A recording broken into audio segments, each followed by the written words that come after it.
Ready? Go on, Jack, go. Oh my god! It's a PS5! Oh my Oh god. my god, I wanted a PC! I want a PC, I don't like it! What? I don't want it! Wait, are you serious right now? No, return it. I don't want it.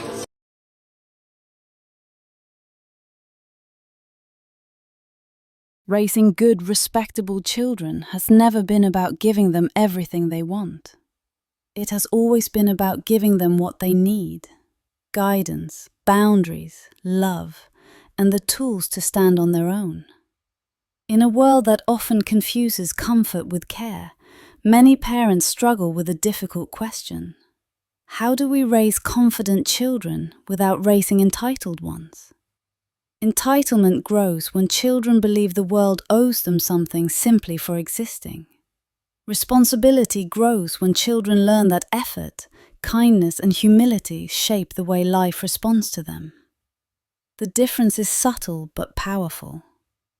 One of the most important lessons a child can learn is that respect is earned through behavior, not demanded by status.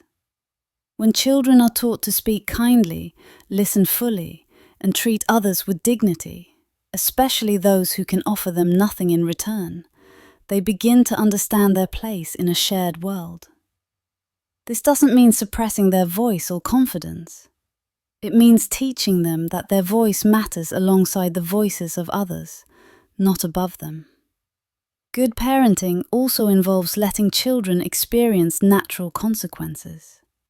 Shielding kids from every failure or disappointment may feel like protection, but it quietly robs them of resilience. When children learn that effort sometimes leads to success and sometimes to failure, they gain emotional strength. They learn perseverance, patience, and accountability, qualities that entitlement cannot survive in. Another key element is teaching the value of gratitude. Gratitude isn't just saying thank you, it's understanding that what we have is not automatic.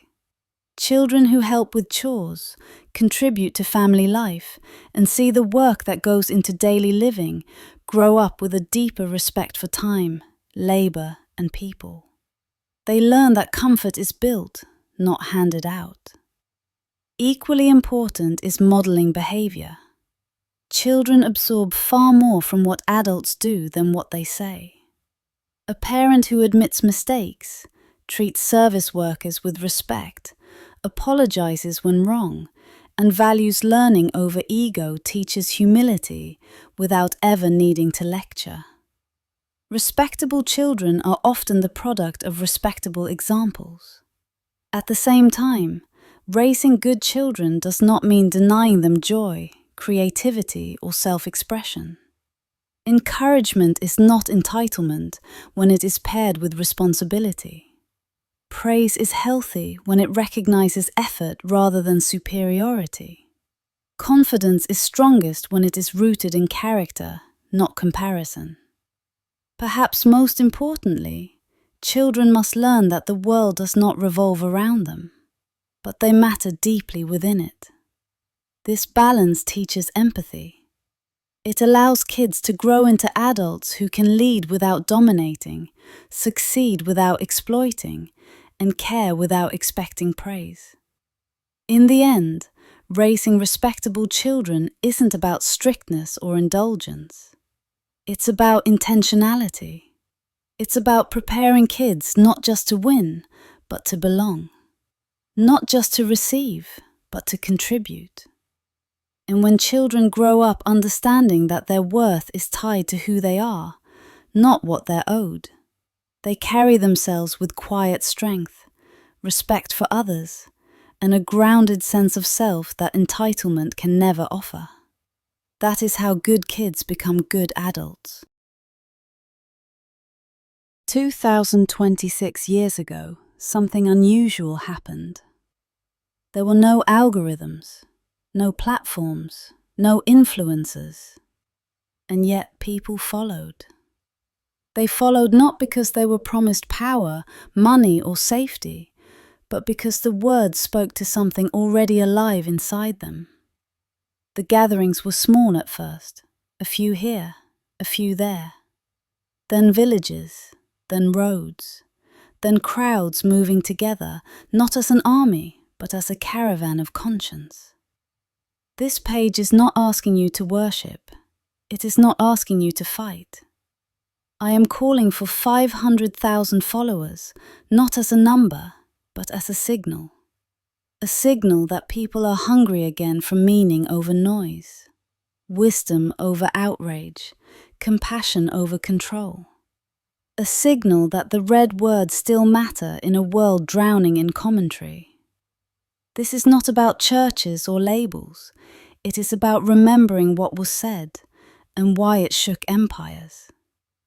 Every movement that changed history began the same way.